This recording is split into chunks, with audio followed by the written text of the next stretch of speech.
Hello साथियों, स्वागत करता हूं आपका सुपर फास्ट क्लासेस सिद्धार्थनगर में। कुछ महत्वपूर्ण प्रश्नों पर बात करते हैं। पहला सवाल देखिए भाई, हाल ही में एक नई इको टूरिज्म, सवाल पूछा जाएगा, हाल ही में एक नई इको टूरिज्म, हाल ही में एक नई इको टूरिज्म पहल जो है जिसका नाम है बफर में सफर योजना, ठीक है ना। तो पूछा जाएगा हाल ही में एक नई इको टूरिज्म परियोजना है जिसका नाम है बफर में सफर, ठीक है भाई। तो इसको जो है किसके द्वारा, किस राज्य के द्वारा शुरू किया गया है, ऐसा पूछा जाएगा कि हाल ही में एक नई इको टूरिज्म में पहला जो है बफर में सफर योजना, पहला बफर में सफर योजना, बफर में सफर योजना, बफर में सफर योजना किसने शुरू किया है? हाँ, किसने प्रारंभ किया? तो ये महत्वपूर्ण है कि एक नई इको टूरिज्म में जो है पहला बफर में सफर जो है, हाँ, योजना को किसके द्वारा शुरू किया? तो उत्तर प्रदेश ने शुरू किया भाई। इसको उत्तर प्रदेश सरकार के द्वारा शुरू किया गया है, बफर में सफर योजना, उत्तर प्रदेश सरकार। हाँ, तो याद रखना है, हाँ, उत्तर प्रदेश के द्वारा शुरू किया गया है बफर में सफर योजना। तो ये पूछा जाएगा कि ये बफर में सफर योजना तो उत्तर प्रदेश सरकार ने शुरू किया है। इसमें होगा क्या? उत्तर प्रदेश वन्य जीव विभाग ने जो है विभाग के द्वारा बफर में सफर योजना शुरू किया है। इससे होगा क्या? इसमें जैसे दुधवा नेशनल पार्क हो गया, पीलीभीत, लखीमपुर खीरी, हाँ, दुधवा नेशनल पार्क, इसके अंतर्गत क्या होगा? दुधवा हो गया, एक हो गया आपका पीलीभीत हो गया, हाँ, यहां पर जो टाइगर, जहां पर जो है टाइगर पाए जाते हैं, ठीक है भाई, लखीमपुर खीरी, इन सब में जो है, हाँ, लखीमपुर खीरी हो गया। तो यहां पर आपको करना क्या है? लखीमपुर खीरी। तो ऐसे जहां पर टाइगर पाए जाते हैं तो यहां पर आपको क्या करना भाई? बफर में सफर का मतलब ये हो गया कि आपको यहां से जो है सारी चीजें दिखाई देंगी, ठीक है भाई, आपको टाइगर दिखाई देंगे। तो इसी का नाम है बफर में सफर। मतलब जहां पर दुधवा नेशनल पार्क, पीलीभीत और लखीमपुर खीरी जो बफर स्टेट है, जो बफर क्षेत्र है, जहां पर टाइगर पाए जाते हैं, तो वहां पर आपको घूमने का मौका मिलेगा। तो इसको अभी शुरू किया गया है। वैसे उत्तर प्रदेश में पूछा जाए कितने टाइगर रिजर्व है, तो 4। उत्तर प्रदेश में 4 टाइगर रिजर्व है। एक दुधवा है, एक पीलीभीत वाला है, एक अमनगढ़ है, एक रानीपुर है। तो याद रखना है, उत्तर प्रदेश में, यूपी में 4 टाइगर, हाँ, 4 टाइगर जो है अगर पूछा जाए तो कितने टाइगर क्षेत्र हैं? तो 4 टाइगर क्षेत्र हैं, 4 टाइगर क्षेत्र हैं। एक हो जाएगा आपका दुधवा नेशनल पार्क, एक हो जाएगा पीलीभीत, एक है आपका अमनगढ़ और एक है रानीपुर। तो ये 4 जो है, हाँ, उत्तर प्रदेश में अगर पूछा जाएगा तो 4 टाइगर क्षेत्र हैं उत्तर प्रदेश में। तो पूछा जाएगा कितने हैं, तो 4 बताना है कि उत्तर प्रदेश में 4 टाइगर रिजर्व हैं। कितने हैं? 4 टाइगर रिजर्व उत्तर प्रदेश में पाए जाते हैं। तो यूपी में 4 टाइगर क्षेत्र या रिजर्व हैं।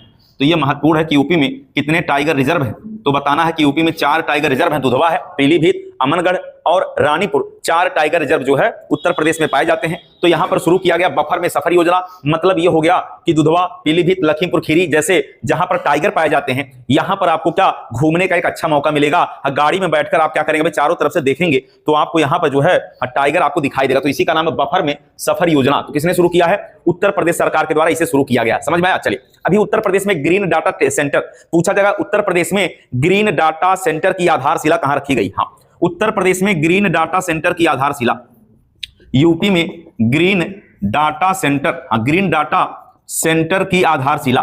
तो ग्रीन डाटा सेंटर की आधारशिला जो है ये कहां पर रखी गई है? हाँ, तो ग्रीन डाटा सेंटर की आधारशिला पूछा जाएगा ये गाजियाबाद में, हाँ, गाजियाबाद में रखा गया है। और याद रहे गाजियाबाद के अंदर ही इसको रखा गया। जो अभी जो है विज्ञान एवं प्रौद्योगिकी मंत्री हैं जिनका नाम है जितेंद्र सिंह, हाँ, जितेंद्र सिंह के द्वारा इसका आधारशिला रखा गया गाजियाबाद में। तो यूपी में ग्रीन डाटा सेंटर की आधारशिला कहां रखा गया? तो गाजियाबाद, इसका उत्तर हो जाएगा गाजियाबाद में ग्रीन डाटा सेंटर की आधारशिला रखा गया उत्तर प्रदेश में। जितेंद्र सिंह जो प्रौद्योगिकी, विज्ञान प्रौद्योगिकी मंत्री, उन्हीं के द्वारा इसकी शुरुआत किया गया है। कहा यह जाता है कि जो ग्रीन डाटा सेंटर है यहां पर जो है कंप्यूटर, हाँ, कंप्यूटर से जुड़ी हुई जितने भी मशीन, सर्वर हैं, उनको स्टोर किया जाएगा और डिवाइस, नेटवर्क उपकरण जैसी आईटी इंफ्रास्ट्रक्चर जो है यहीं पर रखा जाएगा। तो वहां पर गाजियाबाद में ही रखा जाएगा। बात समझ में आया? तो हम ये कह सकते हैं कि डिजिटल डाटा को संग्रहित करने का, डिजिटल डाटा को संग्रहित और वितरित करने का एक महत्वपूर्ण डिजाइन यहीं पर किया गया है। कहां? गाजियाबाद में। तो गाजियाबाद आपके उत्तर प्रदेश में, इसी को छोटा दिल्ली भी कहा जाता है। गाजियाबाद जो है, हाँ, यहाँ का जो अगर पूछा जाए कि उत्तर प्रदेश में सबसे ज्यादा जनघनत्व तो कहाँ है, तो कहाँ का हो जाएगा भाई? हाँ, सबसे ज्यादा यहीं का तो है भाई 3971, 1 किलोमीटर में 3971 लोग रहते हैं। कहां पर? गाजियाबाद में। तो यहां का जो है जनघनत्व तो सबसे ज्यादा है गाजियाबाद का। यहीं पर ग्रीन डाटा सेंटर की आधारशिला रखा गया, जिसका उद्घाटन किसने किया है? तो पूछा जाएगा तो बताना है आपको कि हाँ, विज्ञान एवं प्रौद्योगिकी मंत्री जितेंद्र सिंह के द्वारा इसकी आधारशिला रखा गया कहां पर, तो उत्तर प्रदेश के गाजियाबाद में रखा गया, जिसका जनघनत्व 3971 वर्ग किलोमीटर है। वैसे उत्तर प्रदेश का जनघनत्व कितना है, तो उत्तर प्रदेश का कितना भाई, उत्तर प्रदेश का जनघनत्व कितना है, 829 वर्ग किलोमीटर है उत्तर प्रदेश। चलिए अभी हुआ क्या है, उत्तर प्रदेश में मिर्जापुर इंजीनियरिंग कॉलेज का नाम बदल दिया गया है। तो उत्तर प्रदेश में मिर्जापुर राजकीय इंजीनियरिंग कॉलेज का नाम बदलकर क्या रखा गया, हाँ उत्तर प्रदेश के मिर्जापुर, पूछा जाएगा कि यूपी के मिर्जापुर, हाँ मिर्जापुर राजकीय इंजीनियरिंग कॉलेज का नाम बदलकर क्या रखा गया, राजकीय हाँ इंजीनियरिंग कॉलेज का नाम बदलकर क्या रखा गया, तो इसका नाम अभी बदल दिया गया है, सम्राट अशोक के नाम पर रखा गया। तो उत्तर प्रदेश के मिर्जापुर राजकीय इंजीनियरिंग कॉलेज का नाम बदलकर क्या रखा गया, का नाम बदलकर, हाँ इसका नाम बदलकर क्या रखा गया, तो पूछा जाएगा क्या रखा गया, तो बताना है हाँ सम्राट अशोक, हाँ इसका नाम हो गया सम्राट अशोक, सम्राट अशोक राजकीय इंजीनियरिंग कॉलेज, सम्राट अशोक राजकीय इंजीनियरिंग कॉलेज इसका हो गया भाई। तो इसका नाम बदल गया है, सम्राट अशोक राजकीय इंजीनियरिंग कॉलेज जो है रखा गया है, मिर्जापुर राजकीय इंजीनियरिंग कॉलेज का नाम बदल दिया गया। बात समझ में आई भाई, तो महत्वपूर्ण पॉइंट है, पूछा जाएगा कि यूपी के मिर्जापुर राजकीय इंजीनियरिंग कॉलेज का नाम बदलकर क्या रखा गया, तो बताना सम्राट अशोक राजकीय इंजीनियरिंग कॉलेज हो गया है। बात समझ में आया भाई। चलिए अभी हम बात करें गोमती नदी, गोमती नदी के पुनरुद्धार की बात चल रही है। तो गोमती नदी के पुनरुद्धार के लिए उत्तर प्रदेश सरकार के द्वारा शुरू किया गया एक मिशन, हाँ उसका क्या नाम है, तो अभी जो है गोमती नदी को क्या करना है, हाँ उसको स्वच्छ करने की परियोजना शुरू किया गया है, गोमती नदी को साफ करने का जो है परियोजना शुरू किया गया है। तो याद रखना नाम है गोमती रिजुवेशन मिशन, हाँ गोमती रिजुवेशन मिशन। तो पूछा जाएगा कि गोमती रिजुवेशन मिशन क्या है, गोमती रिजुवेशन मिशन क्या है, तो बताना है जो गोमती रिजुवेशन मिशन है इससे हाँ गोमती का क्या किया जाएगा भाई, गोमती नदी को साफ किया जाएगा या इसका पुनरुद्धार किया जाएगा, इसको क्या किया जाएगा भाई, पुनरुद्धार किया जाएगा। तो ऐसा पूछा जाएगा या साफ किया जाएगा, तो गोमती नदी को साफ करने की परियोजना है, हाँ साफ करने की ये परियोजना, तो गोमती नदी को साफ करने की परियोजना है जिसका नाम है गोमती रिजुवेशन मिशन। गोमती रिजुवेशन मिशन जो है इससे गोमती नदी को साफ करने का ये एक परियोजना शुरू किया गया है, गोमती रिजुवेशन मिशन। ये उत्तर प्रदेश सरकार के द्वारा शुरू किया गया है, गोमती नदी को साफ करने के लिए शुरू किया गया है या उसका पुनरुद्धार करने के लिए शुरू किया गया है। तो गोमती नदी के ऊपर भी जो है, गोमती नदी क्या, यहीं पर आप देखेंगे लखनऊ किस नदी के तट पर है, तो गोमती नदी के तट पर लखनऊ स्थित है। तो ये वाला बात भी हम लोगों को याद रखना। पूछा जाएगा कि कौन सा गांव उत्तर प्रदेश का पहला गरीबी मुक्त गांव बन गया, हाँ वहां पर गरीबी खत्म, तो उत्तर प्रदेश का पहला गरीबी मुक्त गांव लिख लीजिएगा, उत्तर प्रदेश का पहला गरीबी मुक्त गांव, उत्तर प्रदेश का पहला गरीबी मुक्त गांव अगर पूछा जाए, हाँ उत्तर प्रदेश का पहला गरीबी मुक्त गांव, बड़ा ही महत्वपूर्ण सवाल है और ये पेपर में बिल्कुल आ जाएगा। तो याद रखना है गांव का नाम है रगौली, रगौली जालौन में पड़ता है, रगौली। तो याद रखिएगा जो रगौली गांव है, रगौली ये पड़ता है जालौन में, यही उत्तर प्रदेश का पहला क्या हो गया, गरीबी मुक्त गांव, यूपी का पहला गरीबी मुक्त गांव, हाँ उत्तर प्रदेश का पहला गरीबी मुक्त गांव अगर पूछा जाए तो बताना है कि ये जो है हाँ रगौली जो गांव है ये जालौन में पड़ता है, यही यूपी का पहला मुक्त जो है गरीबी मुक्त गांव बन गया है। उत्तर प्रदेश का प्रमुख गृह सचिव कौन बन गया, अभी उत्तर प्रदेश में हाँ प्रमुख गृह सचिव किसे नियुक्त किया गया है, तो पूछा जाएगा यूपी के प्रमुख गृह सचिव कौन है, हाँ उत्तर प्रदेश के प्रमुख गृह सचिव का क्या नाम है, अभी उनका हाल ही में नियुक्त किया गया उन्हें, तो संजय, हाँ संजय प्रसाद उत्तर प्रदेश के गृह सचिव है, प्रमुख गृह सचिव संजय प्रसाद गृह सचिव। यूपी के वर्तमान, हाँ यूपी के वर्तमान गृह सचिव पूछा जाएगा, यूपी के गृह सचिव प्रमुख, हाँ अगर पूछा यूपी के वर्तमान प्रमुख गृह सचिव, यूपी के वर्तमान प्रमुख गृह सचिव, हाँ क्या नाम है भाई, प्रमुख गृह सचिव, हाँ तो गृह सचिव इनका नाम क्या हो जाएगा, हाँ संजय प्रसाद। अभी जो है संजय प्रसाद को नियुक्त किया गया है उत्तर प्रदेश का हाँ, प्रमुख गृह सचिव के रूप में इनको अभी नियुक्त किया। आपने शुभांशु शुक्ला का नाम सुना होगा, शुभांशु शुक्ला जिन्होंने हाल ही में किस मिशन के अंतर्गत अंतरराष्ट्रीय स्टेशन पर गए हुए थे और फिर वापस आए, जिनका भव्य स्वागत भी हुआ, तो शुभांशु शुक्ला, हाँ शुभांशु शुक्ला जो है अभी इन्होंने अंतरराष्ट्रीय अंतरिक्ष स्टेशन की यात्रा किया है। तो पूछा जाएगा कि शुभांशु शुक्ला जिन्होंने हाल ही में हाँ किस मिशन के द्वारा अंतरराष्ट्रीय अंतरिक्ष स्टेशन पर गए और पुनः वापस भी आए, और जिनको जो है अभी उत्तर प्रदेश सरकार ने उनका सम्मान भी किया और कहा कि अब इनका जो है इनके बारे में हाँ उत्तर प्रदेश के बच्चों को क्या किया जाएगा, पढ़ाया भी जाएगा। तो इसको सिलेबस में भी शामिल किया जाएगा कि शुभांशु शुक्ला किस तरह से हाँ इन्होंने अंतरराष्ट्रीय अंतरिक्ष स्टेशन की यात्रा किया, अब इसे उत्तर प्रदेश के सिलेबस में भी शामिल किया जाएगा। तो महत्वपूर्ण पॉइंट है, फोर है, तो याद रखना है हाँ आक्सियम 4 है, तो आक्सियम 4, तो ये जो है शुभांशु शुक्ला जिन्होंने अंतरराष्ट्रीय अंतरिक्ष स्टेशन की यात्रा किया, तो ऐसा याद रखना है, आक्सियम 4 मिशन के तहत हाँ, शुभांशु, क्या नाम है भाई, शुभांशु शुक्ला, जिन्होंने क्या किया था, शुक्ला ने अंतरराष्ट्रीय अंतरिक्ष स्टेशन, हाँ, अंतरराष्ट्रीय अंतरिक्ष स्टेशन की यात्रा किया, ने अंतरराष्ट्रीय अंतरिक्ष स्टेशन की यात्रा किया, स्टेशन की यात्रा किया। तो ये भी याद रखना है और ये पेपर में आने वाला सवाल है, ठीक है, ये पेपर में ऐसे ही सवाल पेपर में पूछा जाएगा। चलिए अभी याद रखना है कि अंतरराष्ट्रीय चावल अनुसंधान, हाँ, अंतरराष्ट्रीय चावल अनुसंधान की एक शाखा उत्तर प्रदेश में कहां खोला गया, हाँ, तो अंतरराष्ट्रीय चावल अनुसंधान की एक शाखा भी भारत में खोला गया, कहां पर, तो याद रखना है यही बनारस में खोला गया भाई, हाँ, बनारस में अंतरराष्ट्रीय चावल अनुसंधान संस्थान का एक शाखा कहां खोला गया है, तो बनारस में ही खोला गया है। तो याद रखना है अंतरराष्ट्रीय चावल अनुसंधान, वैसे फिलीपींस में है, हाँ, तो अंतरराष्ट्रीय अगर पूछा जाए चावल अनुसंधान संस्थान, हाँ, अनुसंधान संस्थान अगर पूछा जाएगा तो ये फिलीपींस बताइएगा, ये बताना है फिलीपींस, लेकिन इसका एक शाखा कहां खोला गया है, बनारस में, हाँ, इसका एक शाखा खोला गया है वाराणसी में, बनारस के अंदर खोला गया है। तो ये महत्वपूर्ण पॉइंट है, बनारस में इसी का एक शाखा खोल दिया गया है। फिर पूछा जाएगा उत्तर प्रदेश राज्य का पहला भेड़ बकरी पालन प्रशिक्षण केंद्र कहां खोला गया, हाँ, भेड़, हाँ, तो पूछा जाएगा कि बकरी अनुसंधान संस्थान ये कहां भाई, ये तो मथुरा में है, लेकिन भेड़ बकरी पालन प्रशिक्षण संस्थान अभी हाल ही में खोल दिया गया है। तो उत्तर प्रदेश सरकार ने भेड़ बकरी पालन प्रशिक्षण संस्थान उत्तर प्रदेश के किस शहर में खोला है, और ये भी बताना है कि सबसे ज्यादा दूध देने वाली बकरी भारत में कौन है और विश्व में सबसे ज्यादा दूध देने वाली बकरी कौन है। तो 3-4 बातें आपको बताना याद रखना है। अभी उत्तर प्रदेश में भेड़ बकरी पालन प्रशिक्षण संस्थान इटावा में खोला गया। तो यूपी का पहला भेड़ बकरी प्रशिक्षण संस्थान खोला गया है इटावा में।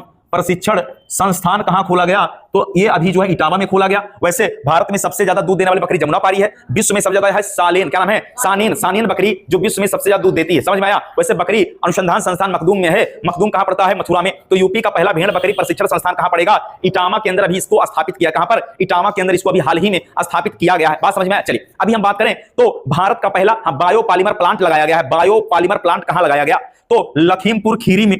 पूछा जाएगा कि पहला बायोपॉलीमर प्लांट कहां लगाया गया, पहला बायोपॉलीमर प्लांट कहां लगाया गया, तो लखीमपुर खीरी। प्लांट कहां लगाया गया अगर पूछा जाए तो बताना है लखीमपुर खीरी में। हाँ, लखीमपुर खीरी में अभी इसको लगाया गया है। तो याद रखिएगा कि पहला बायोपॉलीमर प्लांट जो है अभी हाल ही में कहां पर लगाया गया है, तो बताना है लखीमपुर खीरी में इसे लगाया गया। बात समझ में आया भाई। चलिए याद रखना है कि उत्तर प्रदेश के यशस्वी मुख्यमंत्री योगी आदित्यनाथ ने अभी हाल ही में किस जिले में प्राणी उद्यान एवं हाथी बचाओ सेंटर को खोला है। हाँ, प्राणी उद्यान में हाथी बचाओ सेंटर का उद्घाटन अभी हाल ही में योगी जी ने किया है। तो उत्तर प्रदेश के किस जिले में प्राणी उद्यान में हाथी बचाओ केंद्र का उद्घाटन किया है, तो याद रखना। तो प्राणी उद्यान तो गोरखपुर में है, प्राणी उद्यान तो गोरखपुर में है, तो गोरखपुर में ही हाथी बचाओ केंद्र का उद्घाटन किया है। तो पूछा जाएगा किस प्राणी उद्यान में हाथी बचाओ केंद्र का उद्घाटन योगी जी ने किया है, तो गोरखपुर के अंदर। गोरखपुर के अंदर जो है तो महत्वपूर्ण है। पूछा जाएगा कि यूपी के किस प्राणी उद्यान में, किस प्राणी उद्यान में हाथी बचाओ केंद्र का उद्घाटन, हाथी बचाओ केंद्र का उद्घाटन मुख्यमंत्री जी ने किया है। तो याद रखना यूपी के किस प्राणी उद्यान में हाथी बचाओ केंद्र का उद्घाटन मुख्यमंत्री जी ने किया है, तो मुख्यमंत्री जी ने किया है। तो याद रखना है कहां पर किया, तो गोरखपुर के अंदर। गोरखपुर में ऐसा हुआ है, गोरखपुर में अशफाकुल्ला खां प्राणी उद्यान गोरखपुर में, और यही इसी के अंदर हाथी बचाओ केंद्र का उद्घाटन अभी हाल ही में किया गया है। बात समझ में आ रही। चलिए पूछा जाएगा कि उत्तर प्रदेश सरकार के द्वारा किस स्थान पर डॉल्फिन सफारी बनाने की घोषणा किया गया है। यूपी सरकार ने अभी डॉल्फिन सफारी बनाने की घोषणा कहां किया है, यूपी सरकार ने किस जिले में डॉल्फिन सफारी बनाने की घोषणा किया है। तो याद रखिएगा डॉल्फिन सफारी अभी बनने जा रहा है कहां, उत्तर प्रदेश के अंदर। और यह सवाल आपके पेपर के लिए महत्वपूर्ण हो जाएगा कि अभी उत्तर प्रदेश में डॉल्फिन सफारी केंद्र बनाने की घोषणा उत्तर प्रदेश के मुख्यमंत्री जी ने कहां पर किया है। डॉल्फिन सफारी एक सवाल हम 4 बार बोलेंगे, 5 बार, जिससे दिमाग में सारी बातें क्या बैठ जाए। डॉल्फिन की बात करें तो गंगा डॉल्फिन उत्तर प्रदेश का राज्य क्या भाई जलीय जीव घोषित किया गया। तो यह भारत का भी जलीय जीव क्या है, गंगा डॉल्फिन भारत का भी है। वैसे डॉल्फिन अनुसंधान संस्थान पटना में, डॉल्फिन अनुसंधान संस्थान कहां है, पटना के अंदर है। लेकिन बनारस में, बनारस के अंदर अभी डॉल्फिन सफारी बनाने की घोषणा हुआ है। तो याद रखना है कि अभी जो है डॉल्फिन सफारी बनाने की घोषणा उत्तर प्रदेश सरकार के द्वारा कहां पर किया गया, तो वाराणसी में। डॉल्फिन सफारी केंद्र कहां बनेगा, तो वाराणसी के अंदर बनेगा भाई। डॉल्फिन सफारी केंद्र अगर पूछा जाए तो डॉल्फिन सफारी केंद्र अगर पूछा जाए तो यह कहां बनेगा भी, तो उत्तर प्रदेश के यूपी के वाराणसी में स्थापित किया जाएगा। स्थापित किया जाएगा। तो पूछा जाएगा कि डॉल्फिन सफारी केंद्र उत्तर प्रदेश के किस जिले में अभी ये स्थापित करने जा रहे हैं, तो बनारस के अंदर स्थापित करने जा रहे हैं। वैसे अगर पूछा जाए कि विश्व डॉल्फिन दिवस कब मनाया जाता है, 5 अक्टूबर को। विश्व डॉल्फिन दिवस 5 अक्टूबर को हो और डॉल्फिन अनुसंधान केंद्र कहां, पटना में। तो याद रखना है विश्व डॉल्फिन दिवस, डॉल्फिन दिवस अगर पूछा जाए 5 अक्टूबर, विश्व डॉल्फिन दिवस अगर पूछा जाए तो बताना है 5 अक्टूबर को विश्व डॉल्फिन दिवस है। वैसे विश्व शिक्षक दिवस भी 5 अक्टूबर को है। विश्व शिक्षक दिवस भी 5 अक्टूबर को मनाया जाता है। कब मनाया जाता है भाई, तो 5 अक्टूबर को विश्व शिक्षक दिवस के रूप में भी मनाया जाता है। विश्व डॉल्फिन दिवस भी 5 अक्टूबर को ही मनाया जाता है। समझ में आया भाई? चलिए आप बताइएगा कि विश्व हाथी दिवस कब मनाया जाता है। तो विश्व हाथी दिवस कब मनाया जाता है भाई? तो विश्व हाथी दिवस अगर पूछा जाए तो याद रखना 12 अगस्त को, 12 अगस्त को विश्व हाथी दिवस के रूप में मनाया जाता है। तो यह भी महत्वपूर्ण पॉइंट है। और आपको यह बताना है कि राष्ट्रीय केला अनुसंधान संस्थान कहां है। राष्ट्रीय केला अनुसंधान संस्थान कहां है? राष्ट्रीय नहीं, भुसावल में नहीं भाई। तो भुसावल का केला बड़ा प्रसिद्ध है, लेकिन याद रखना है कि राष्ट्रीय केला अनुसंधान संस्थान पड़ता है तमिलनाडु के अंदर। जगह का नाम है तिरुचिरापल्ली। तिरुचिरापल्ली जो है ये जगह का नाम है। वहीं पर जो है केला अनुसंधान संस्थान है। बात समझ में आया? चलिए अगला पूछा जाएगा कि उत्तर प्रदेश में सबसे ज्यादा आर्द्र भूमि, प्रतिशत में सर्वाधिक आर्द्र भूमि उत्तर प्रदेश में कहां है? उत्तर प्रदेश में अगर पूछा जाए उत्तर प्रदेश में सर्वाधिक प्रतिशत, सर्वाधिक प्रतिशत आर्द्र भूमि, सर्वाधिक प्रतिशत आर्द्र भूमि स्थल किस जिले में पाया जाता है? किस जिले में पाया जाता है? किस जिले में स्थित है? तो सोनभद्र बताना है। तो बताना इसका उत्तर हो जाएगा सोनभद्र। उत्तर प्रदेश में सर्वाधिक प्रतिशत आर्द्र भूमि स्थल किस जिले में है? तो क्या बताना है? सोनभद्र में सबसे ज्यादा। बात समझ में? कहां है? सोनभद्र में। अभी उत्तर प्रदेश में ब्रह्मोस मिसाइल बनाने की जो शुरुआत की जा रही है, तो ब्रह्मोस मिसाइल के लिए जो है लखनऊ के अंदर, ब्रह्मोस मिसाइल का निर्माण कहां होगा भाई? लखनऊ में होगा। तो याद रखना, ये भी पेपर में सवाल पूछा जाएगा, ब्रह्मोस मिसाइल कहां निर्माण होगा? तो क्या बताइएगा? लखनऊ के अंदर ब्रह्मोस मिसाइल की बात याद रखना है। अच्छा, सबसे ज्यादा डॉल्फिन उत्तर प्रदेश के, उत्तर प्रदेश छोड़िए, किस राज्य में सबसे ज्यादा डॉल्फिन की संख्या सबसे ज्यादा किस राज्य में है? याद रखना सबसे ज्यादा डॉल्फिन उत्तर प्रदेश में। तो पूछा जाएगा डॉल्फिन की सबसे ज्यादा संख्या किस राज्य में? तो डॉल्फिन की सर्वाधिक संख्या, डॉल्फिन की सर्वाधिक संख्या अगर पूछा जाए तो बताना है उत्तर प्रदेश में। सबसे ज्यादा डॉल्फिन उत्तर प्रदेश में 5 अक्टूबर को विश्व डॉल्फिन दिवस के रूप में मनाया जाता है। बात समझ में आया? चलिए तो अभी हाल ही में बात करें कि उत्तर प्रदेश की पहली महिला जगुआर पायलट, जगुआर उड़ाने वाली महिला का नाम याद रखना है। तो उत्तर प्रदेश की पहली जगुआर पायलट कौन बन गई? तो उस महिला का नाम बताना कि तनुष्का सिंह। तो जगुआर पायलट हैं तनुष्का सिंह। तो उत्तर प्रदेश की पहली जगुआर पायलट तनुष्का सिंह। उत्तर प्रदेश की पहली जगुआर पायलट अगर पूछा जाए, उत्तर यूपी की पहली, अगर पूछा जाए यूपी की पहली जगुआर पायलट कौन बनी? तो जगुआर पायलट का नाम याद रखना है तनुष्का, क्या नाम है भाई? तो तनुष्का नाम है, तनुष्का सिंह नाम है। तो तनुष्का सिंह जो है यही उत्तर प्रदेश की पहली जगुआर पायलट। तो क्या नाम है भाई?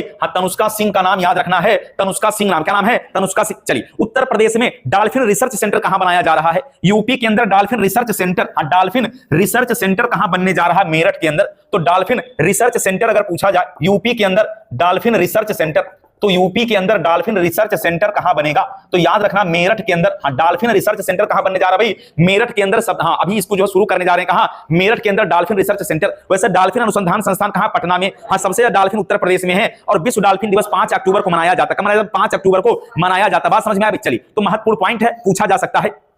अगले सवाल पर बात करें तो सवाल यह पूछा जा सकता है कि स्कूल न जाने वाले बच्चों की संख्या सबसे ज्यादा कहां है? यूपी के अंदर। याद रखना सवाल यह है कि स्कूल न जाने वाले बच्चों की संख्या सबसे ज्यादा कहां है? तो उत्तर प्रदेश। स्कूल न जाने वाले बच्चों की संख्या सबसे ज्यादा किस राज्य में? स्कूल न जाने वाले, स्कूल न जाने वाले बच्चों की संख्या सर्वाधिक, बच्चों की संख्या अगर पूछा जाए सर्वाधिक तो कहां है? उत्तर प्रदेश में। उत्तर प्रदेश में। तो स्कूल ना जाने वाले बच्चों की सबसे ज्यादा संख्या कहां मिलेगा भाई? उत्तर प्रदेश के अंदर है। सबसे ज्यादा गेम खेलने वाले, मोबाइल में गेम खेलने वाले बच्चे, तो याद रखना है उत्तर प्रदेश। उत्तर प्रदेश याद रखिएगा। अभी उत्तर प्रदेश में पहला डिजिटल हाईवे कहां बनने जा रहा है? डिजिटल हाईवे कहां बनने जा रहा है? तो यूपी में पहला डिजिटल हाईवे बनेगा बहराइच में। यूपी में पहला डिजिटल हाईवे, उत्तर प्रदेश में पहला डिजिटल हाईवे कहां बनेगा? तो डिजिटल हाईवे का निर्माण कहां होगा भाई? तो डिजिटल हाईवे बनेगा बहराइच के अंदर। कहां बनेगा भाई? बहराइच में। उत्तर प्रदेश में पहला डिजिटल हाईवे कहां बनेगा? तो बहराइच के अंदर पहला डिजिटल हाईवे कहां बनेगा? बहराइच के अंदर। कहां बनेगा भाई? बहराइच के अंदर पहला डिजिटल हाईवे बनने जा रहा है। बात समझ में आया? चलिए याद रखना है उत्तर प्रदेश के किस व्यक्ति को राष्ट्रीय बाल पुरस्कार से सम्मानित किया गया? राष्ट्रीय बाल पुरस्कार दिया सांची अग्रवाल को। तो उत्तर प्रदेश में बाल पुरस्कार किसे मिला? यूपी में राष्ट्रीय बाल पुरस्कार यूपी में राष्ट्रीय बाल पुरस्कार जो है ये किसे दिया गया? तो नाम है सांची अग्रवाल। क्या नाम है भाई? सांची अग्रवाल का नाम याद रखना है। अभी यूपी में राष्ट्रीय बाल पुरस्कार किसे दिया गया? तो सांची अग्रवाल को राष्ट्रीय बाल पुरस्कार दिया गया। बात समझ में? किसे दिया गया? सांची अग्रवाल को राष्ट्रीय बाल पुरस्कार से सम्मानित किया गया। सांची अग्रवाल नाम है। क्या नाम है भाई? तो सांची अग्रवाल का नाम याद रखना बड़ा ही महत्वपूर्ण सवाल है। और यूपी में राष्ट्रीय बाल पुरस्कार किसे मिला है? तो सांची अग्रवाल को यूपी में राष्ट्रीय बाल पुरस्कार मिला है। बात समझ में आ गई? तो पूछा जाएगा कि उत्तर प्रदेश में अभी राष्ट्रीय बाल पुरस्कार किसे दिया गया है? तो सांची अग्रवाल को दिया गया है। और जगुआर जो की पहली पायलट बन गए तनुष्का सिंह। क्या नाम है? तनुष्का सिंह बन गई हैं। तो जगुआर की पायलट हो गई है Tanushka Singh. Dolphin research centre Meerut में है, लेकिन डॉल्फिन अनुसंधान संस्थान पटना के अंदर है। पटना गंगा नदी किनारे, पटना गंगा नदी के किनारे, याद रखना है। स्कूल ना जाने वाले बच्चे सब उत्तर प्रदेश में। तेजस फाइटर की बात करें, तेजस फाइटर की बात करें तो तेजस फाइटर पायलट के लिए अभी पैराशूट का निर्माण शुरू किया गया उत्तर प्रदेश में। तो पूछा जाएगा तेजस जो लड़ाकू विमान है, तेजस जो फाइटर पायलट हैं, हाँ, तो उनके लिए पैराशूट का निर्माण उत्तर प्रदेश के किस जिले में किया जाएगा? कानपुर के अंदर। तो कानपुर के अंदर याद रखना है। पूछा जाएगा कि तेजस फाइटर पायलट के लिए हाँ पैराशूट का निर्माण कहां किया जा रहा भाई? तो कानपुर में। तेजस फाइटर फाइटर पायलट के लिए हाँ क्या किया गया भाई? तो यहां पर पैराशूट का निर्माण, हाँ, पैराशूट का निर्माण कहां शुरू किया गया? तो पैराशूट का निर्माण कहां शुरू किया गया? तो इसका जो है निर्माण शुरू कर दिया गया कानपुर में। तो अब तेजस फाइटर पायलट के लिए पैराशूट का निर्माण कहां शुरू किया गया या प्रारंभ किया गया? तो कहां पर प्रारंभ किया गया? तो याद रखना कहां पर किया गया भाई? ये तो कानपुर के अंदर। हाँ, कानपुर गंगा नदी किनारे उत्तर प्रदेश का सबसे बड़ा शहर है। हाँ, यूपी का सबसे बड़ा शहर जो है कानपुर, जो गंगा नदी के किनारे पड़ता। कहां पड़ता भाई? गंगा नदी के किनारे पड़ता। बात समझ में आ गई? चलिए, तो महत्वपूर्ण पॉइंट है। ऐसे ही सवाल अभी पूछा जाएगा। आपने सुना होगा तेजस जो है लड़ाकू विमान जो अभी क्रैश हो गया था, जिसका वीडियो भी सोशल मीडिया पर बड़ा ज्यादा जो है प्रसारित किया जा रहा था। तो हम बात करें तेजस जो लड़ाकू विमान है, उसके जो पायलट हैं उनकी सुरक्षा को ध्यान में रखते हुए यहां पर जो है पैराशूट का निर्माण शुरू किया गया, जिसकी एक इकाई स्थापित की गई है कानपुर के अंदर। चलिए, उत्तर प्रदेश में विवादों में रही जामा मस्जिद हाँ किस जिले में स्थित है? तो यूपी में अभी हाल ही में एक जामा मस्जिद जो विवाद में था, ये संभल जिले में स्थित है। तो पूछा जाएगा यूपी में हाँ जामा मस्जिद, हाँ उत्तर प्रदेश का विवादित जामा मस्जिद, हाँ जामा मस्जिद हाँ जो चर्चा में रहा कहां स्थित है भाई? कहां स्थित है? तो याद रखना है ये कहां स्थित है? तो याद रखना है ये संभल में स्थित है, संभल जिले के अंदर है। तो उत्तर प्रदेश में अभी जो जामा मस्जिद था जिस पर विवाद हो गया, जिस पर विवाद चल रहा है, तो ये संभल जिले में स्थित, कहां? संभल जिले के अंदर है। और संभल हार्न क्राफ्ट के लिए प्रसिद्ध है। पशुओं के सींग से बनाए गए बहुत सारे प्रोडक्ट, हाँ, जो पशुओं के सींग के लिए संभल प्रसिद्ध है। कल्की मंदिर कहां स्थित है? संभल में। तो पूछा जाएगा कि कल्की मंदिर जो है हाँ ये कहां स्थित है? तो याद रखना ये भी संभल में स्थित है। बात समझ में आया? तो याद रखना कल्की मंदिर संभल में है। संभल पशुओं के सींग से बनाए गए बहुत सारे प्रोडक्ट के लिए प्रसिद्ध है संभल। संभल का मुख्यालय क्या भाई? संभल का मुख्यालय क्या है? हाँ, बहजोई। तो संभल का मुख्यालय क्या हो जाएगा? बहजोई हो जाएगा। चलिए अभी बात करें, उत्तर प्रदेश राज्य सरकार ने गूगल क्लाउड के साथ मिलकर एआई संचालित कृषि नेटवर्क लॉन्च किया है। तो पूछा जाएगा कि किस राज्य ने, हाँ अभी हाल ही में पूछा जाए किस राज्य ने गूगल क्लाउड के साथ मिलकर एआई संचालित कृषि नेटवर्क लॉन्च किया? तो उत्तर प्रदेश ने अभी गूगल क्लाउड के साथ मिलकर क्या किया है? कृषि एआई लॉन्च किया है। तो पूछा जाएगा कि किस राज्य ने, हाँ किस राज्य ने? तो ऐसे जान लीजिए उत्तर प्रदेश ने, यूपी ने किसके साथ मिलकर? गूगल क्लाउड के साथ मिलकर, हाँ गूगल क्लाउड के साथ मिलकर क्या किया भाई? हाँ गूगल क्लाउड के साथ मिलकर एआई कृषि परियोजना को लॉन्च किया है। एआई कृषि परियोजना को लॉन्च किया, हाँ कृषि परियोजना को क्या किया है? को लॉन्च किया है। एआई कृषि परियोजना को लॉन्च किया। तो उत्तर प्रदेश ने अभी गूगल क्लाउड के साथ मिलकर एआई कृषि परियोजना को लॉन्च किया है। तो उत्तर प्रदेश सरकार ने ऐसा किया। किसने किया भाई? उत्तर प्रदेश सरकार ने ऐसा किया है। तो यूपी में गूगल क्लाउड के साथ मिलकर पूछा जाएगा एआई कृषि परियोजना लॉन्च किया। तो ऐसा पूछा जाएगा गूगल क्लाउड के साथ अभी हाल ही में मिलकर भारत के किस राज्य ने एआई कृषि परियोजना को लॉन्च किया है? तो उत्तर प्रदेश ने ऐसा किया। बात समझ में आई भाई? तो यूपी ने गूगल क्लाउड के साथ मिलकर अभी हाल ही में एआई कृषि परियोजना लॉन्च किया है। वैसे एआई सिटी बन रहा है लखनऊ में। पूछा जाएगा एआई माने आर्टिफिशियल इंटेलिजेंट। तो आर्टिफिशियल इंटेलिजेंट के जनक हैं, क्या नाम है भाई? हाँ एआई के जनक कौन है भाई? तो एआई के जनक हैं John McCarthy. AI artificial intelligent के जनक जो है हाँ जॉन मैकार्थी हैं। तो याद रखना है कि एआई के जनक जॉन मैकार्थी हैं। और अभी एआई सिटी बन रहा है लखनऊ के अंदर। कहां बन रहा है? लखनऊ के अंदर एआई सिटी पूछा जाएगा तो लखनऊ के अंदर। और हाँ जो बनारस है, याद रखना उत्तर प्रदेश का सबसे प्राचीन जीवंत शहर की श्रेणी में आता है बनारस। बात समझ में आया? और यहीं पर हाँ अंतरराष्ट्रीय चावल अनुसंधान संस्थान की एक इकाई कहां स्थापित की गई है? तो हाँ, बनारस के अंदर, तो ये भी याद रखना है। हाँ, तो यहीं पर सब्जी अनुसंधान संस्थान भी बनारस में, जखनी में, वाराणसी की जखनी में, हाँ, नेशनल, हाँ, वेजिटेबल रिसर्च इंस्टीट्यूट बनारस के अंदर है। तो याद रखना, ये भी महत्वपूर्ण पॉइंट है। हाँ, वेजिटेबल रिसर्च इंस्टीट्यूट कहां है? तो ये जो है बनारस के अंदर है। चलिए, तो उत्तर प्रदेश का चौथा टाइगर रिजर्व कौन सा था, जिसको अभी हमने हाल ही बताया है? चौथा टाइगर रिजर्व उत्तर प्रदेश का हमने चार बताया है। चौथा रानीपुर है। चौथा टाइगर रिजर्व क्या है? रानीपुर। तो उत्तर प्रदेश का चौथा टाइगर रिजर्व अगर पूछा जाए तो क्या बताना है? चौथा रानीपुर है, जो चित्रकूट में आता। कहां था भाई? रानीपुर किस जिले में आता है? तो चित्रकूट में। तो यूपी का चौथा टाइगर रिजर्व, हाँ, उत्तर प्रदेश का चौथा टाइगर रिजर्व बताना है रानीपुर।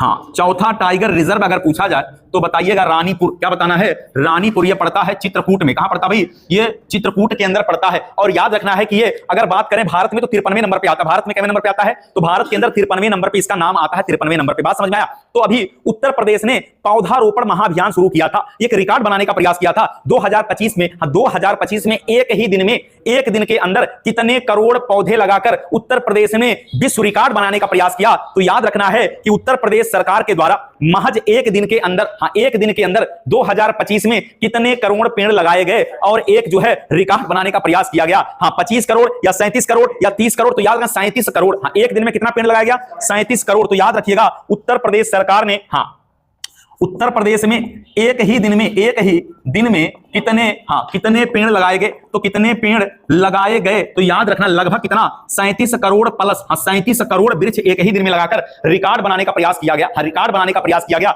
महज एक दिन के अंदर। बात समझ में आया? चलिए, अभी उत्तर प्रदेश में पहला ग्लास स्काई वॉक ब्रिज बन रहा है, मतलब शीशे का पुल बन रहा है उत्तर प्रदेश के अंदर। हाँ, क्या बन रहा है भाई? शीशे का पुल बन रहा है। कहां बन रहा है? कहां बन रहा है भाई? उत्तर प्रदेश में ऋषिकेश में तो बन ही रहा है। लेकिन याद रखना, अगर पूछा जाए कि अभी शीशे वाला जो ब्रिज बन रहा है वो किस जल प्रपात के ऊपर बन रहा है, वो किस झरने के ऊपर बन रहा है, जिससे लोगों को उस पुल पर चलने में मजा भी आए और वो जो है मनोरम दृश्य देखकर उनका जो है अंतरात्मा भी तृप्त हो जाए, तो वो किस झरने पर अभी उत्तर प्रदेश के किस जल प्रपात के ऊपर स्काई वॉक ब्रिज को जो है बनाया जा रहा है? तो शीशे का पुल है और वो किस जो है झरने के ऊपर बनाया जा रहा है, जिससे पानी भी उनके ऊपर छींटा भी पड़ता रहेगा और मजा भी आएगा। तो ये वाला बात बताना। तो कहां पर है भाई?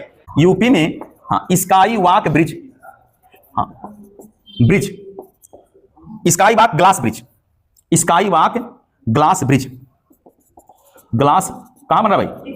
हाँ, का निर्माण ये चित्रकूट में हो रहा। चित्रकूट में कौन सा जलप्रपात है भाई? तुलसी, बिल्कुल करेक्ट। तो चित्रकूट में तुलसी जलप्रपात, हाँ, तुलसी जलप्रपात पर किया जा रहा है। तुलसी जलप्रपात ये चित्रकूट के अंदर भाई, ये हमने आपको पढ़ाया एक दिन हमने लिखा दिया पूरा एक पॉइंट। बात समझ में आया? एक पॉइंट हमने बताया है, बात क्लियर हो गया। चलिए, अभी पूछा जाएगा बीजा एप्लीकेशन सेंटर अभी उत्तर प्रदेश में कहां खुला है? बीजा एप्लीकेशन सेंटर लखनऊ के अंदर। यूपी में बीजा एप्लीकेशन सेंटर कहां खुला? यूपी में बीजा एप्लीकेशन सेंटर, यूपी में बीजा एप्लीकेशन सेंटर कहां खुला? तो याद रखना है ये अभी लखनऊ के अंदर। कहां खुला भाई? लखनऊ के अंदर बीजा एप्लीकेशन सेंटर कहां खोला गया? तो लखनऊ के अंदर ही बीजा एप्लीकेशन सेंटर खोला गया है। तो उत्तर प्रदेश के किस जिले में बीजा एप्लीकेशन सेंटर खोल दिया गया है? तो कहां पर खुला भाई? ये लखनऊ के अंदर। हाँ, अब आपको विदेश जाना है तो बीजा आपको लखनऊ से ही मिल जाएगा, तो अब कोई दिक्कत नहीं है भाई। तो यूपी बीजा एप्लीकेशन सेंटर कहां खुल गया है? तो लखनऊ के अंदर ही बीजा एप्लीकेशन सेंटर खोला गया। बात क्लियर हो गया भाई? चलिए, तो उत्तर प्रदेश के किस शहर में दक्षिण भारत शैली का पहला मंदिर, हाँ, दक्षिण भारत शैली का पहला मंदिर उत्तर प्रदेश के किस जिले में बनाया गया? दक्षिण भारत शैली पहला मंदिर उत्तर प्रदेश में कहां? बनारस में है, प्रयागराज में है, अयोध्या में है, मथुरा में। तो बताना यह है कि उत्तर प्रदेश के किस शहर में दक्षिण भारत शैली द्वारा निर्मित पहला मंदिर कहां पर स्थित है? क्या बनारस में है, क्या अयोध्या में है, क्या प्रयागराज में है, क्या मथुरा में? समझ में आ गई? तो दक्षिण भारत में जो शैली, दक्षिण भारत की शैली को क्या कहते हैं भाई? दक्षिण भारत की शैली को द्रविड़ शैली कहते हैं। तो याद रखना अयोध्या के अंदर। कहां पर? अयोध्या में। तो दक्षिण भारत शैली में निर्मित पहला मंदिर, हाँ, तो पूछा जाएगा कि दक्षिण भारत शैली में, हाँ, दक्षिण भारत शैली में निर्मित, हाँ, दक्षिण भारत शैली में निर्मित यूपी का पहला मंदिर, यूपी का पहला मंदिर। तो क्या बताइएगा भाई? यूपी का पहला मंदिर अयोध्या। क्या बताना भाई? हाँ, यूपी का पहला मंदिर अयोध्या। तो यूपी का पहला मंदिर क्या हो जाएगा भाई? अयोध्या हो जाएगा। तो ये वाला बात आपको क्लियर करना है, बड़ा ही महत्वपूर्ण सवाल है। बात क्लियर हुआ? चलिए, एक और महत्वपूर्ण प्रश्न पर बात करते हैं। उत्तर प्रदेश का कौन सा रेलवे स्टेशन है जिसको इटराइट स्टेशन का दर्जा मिल गया? हाँ, इटराइट स्टेशन का दर्जा किसे दिया गया है? तो प्रयागराज जंक्शन को इटराइट स्टेशन का दर्जा, प्रयागराज जंक्शन। तो याद रखना जो प्रयागराज जंक्शन है, प्रयागराज जंक्शन, हाँ, याद रखना है, हाँ, ये जो रेलवे स्टेशन है इसको इटराइट का प्रमाण पत्र मिला है। तो इटराइट प्रमाण पत्र पाने वाला, हाँ, प्रमाण पत्र दिया गया। तो जो दिया गया। तो याद रखना है, हाँ, प्रयागराज जंक्शन जो रेलवे स्टेशन है इसी को इट राइट प्रमाण पत्र दिया गया है। तो यह भी बड़ा ही महत्वपूर्ण पॉइंट है। बात क्लियर हो गया। चलिए, तो एक और महत्वपूर्ण प्रश्न पर बात करते हुए हम वाणी को विराम देने का समय आया, थोड़ा सा ब्रेक बीच में लिया जाएगा। तो याद रखना है, उत्तर प्रदेश में वेद वन पार्क कहां बन रहा? हाँ, वेद वन पार्क मतलब ऋषियों को समर्पित है। वेद वन पार्क तो गौतम बुद्ध नगर में, हाँ, गौतम बुद्ध नगर में वेद वन पार्क की स्थापना कहां किया गया? वेद वन पार्क तो याद रखना है, ये गौतम बुद्ध नगर में, हाँ, गौतम बुद्ध नगर, गौतम बुद्ध नगर के अंदर हाँ पूछा जाएगा तो वेद वन पार्क जो है हाँ ये कहां स्थापित किया गया भाई? तो अभी गौतम बुद्ध के अंदर ही जो है, गौतम बुद्ध नगर के अंदर वेद वन पार्क की स्थापना किया गया। क्लियर हो गया भाई? चलिए, तो एक अंतिम सवाल आपसे पूछ रहे हैं, कमेंट में बताइएगा कि डिजिटल कुंभ म्यूजियम, हाँ, डिजिटल कुंभ म्यूजियम को कहां की शहर में स्थापित किया गया था? डिजिटल कुंभ म्यूजियम को कहां पर स्थापित किया गया था? तो याद रहे, हाँ, इसका उत्तर आपको कमेंट में बताना भाई। डिजिटल कुंभ म्यूजियम इसको जो है कहां स्थापित किया गया था, ये वाला बात आप कमेंट में बताइएगा।